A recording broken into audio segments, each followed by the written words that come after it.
एक गांव था, काली नगरी। नाम के ही तरह गांव में भी सूरज ढलने के बाद कोई घर से बाहर नहीं निकलता था। उसी गांव में थुंग थुंग अपनी पत्नी के साथ रहता था। वह एक गरीब मजदूर था। दिन भर पत्थर तोड़ता और शाम को थोड़ी सी मजदूरी लेकर घर लौटता। उसकी पत्नी दिल की बहुत साफ थी, लेकिन वो हमेशा एक अजीब सी बीमारी से घिरी रहती थी। थुंग थुंग के पास इतने पैसे नहीं थे कि वो शहर जाकर उसका इलाज करा सके।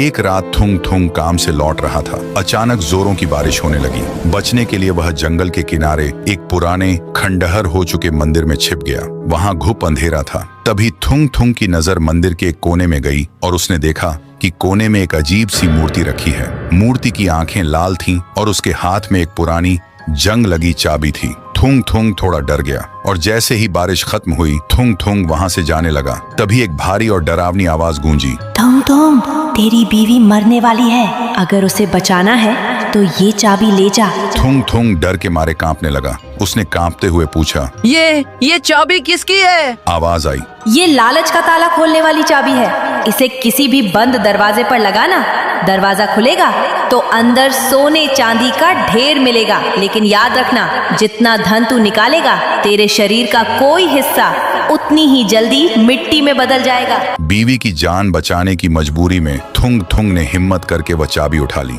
घर आकर उसने वह चाबी अपनी टूटी अलमारी के ताले में लगाई। ताला खुलते ही अलमारी सोने के सिक्कों से भर गई। थुंग थुंग को अपनी आंखों पर विश्वास नहीं हो रहा था। थुंग थुंग ने अगले ही दिन शहर से डॉक्टर बुलाकर अपनी बीवी का इलाज शुरू करवा दिया। लेकिन चमत्कार के साथ खौफनाक सच भी सामने आया। अगली सुबह जब थुंग थुंग सोकर उठा तो उसने देखा कि उसके बाएं हाथ की 2 उंगलियां काली पड़कर सूखी मिट्टी बन चुकी थीं। उसे दर्द नहीं हो रहा था, लेकिन वह अंदर तक दहल गया। थुंग थुंग समझ गया कि यह चाबी एक श्राप है। उसने फैसला किया कि बीवी का इलाज हो गया है, अब वह कभी इस चाबी का इस्तेमाल नहीं करेगा। लेकिन गांव के लालची साहूकार को थुंग थुंग के पास अचानक आए सोने के सिक्कों के बारे में पता चल गया। एक रात वह अपने पहलवान के साथ थुंग थुंग के घर आया। उसने थुंग थुंग को बेरहमी से पीटा और वह जंग लगी चाबी छीन ली। थुंग थुंग के बदन में दर्द हो रहा था, फिर भी उसने चिल्लाया, मत ले जाओ लाला, वो चाबी इंसान को खा जाती है। लेकिन लालच में अंधे साहूकार ने एक न सुनी। साहूकार अपने घर गया और उसने अपने बड़े कमरे के दरवाजे पर वह चाबी लगा दी। जैसे ही दरवाजा खुला,